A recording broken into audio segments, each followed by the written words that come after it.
టీవీ4 Telugu news కి స్వాగతం. Padma Bhushan award వచ్చిన సందర్భంగా నందమూరి బాలకృష్ణకు కువైట్ లో ఉన్న తెలుగు ప్రజలందరూ జిలకర మురళి రాయల్ ఆధ్వర్యంలో శుభాకాంక్షలు తెలియజేశారు.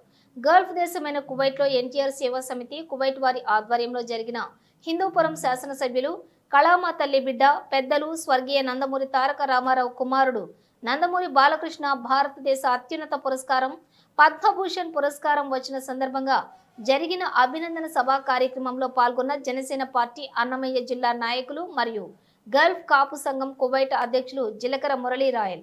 ఈ సందర్భంగా కార్యక్రమంలో మురళి రాయల్ మాట్లాడుతూ తెలుగు చలనచిత్ర కళారంగంలోను మరియు బసవతారకం క్యాన్సర్ హాస్పిటల్ ద్వారాను మరియు 3 సార్లు హిందూపురం శాసన సభ్యులుగా తెలుగు ప్రజలకు నందమూరి బాలకృష్ణ చేసిన సేవలను కొనియాడిన జిలకర మురళి రాయల్.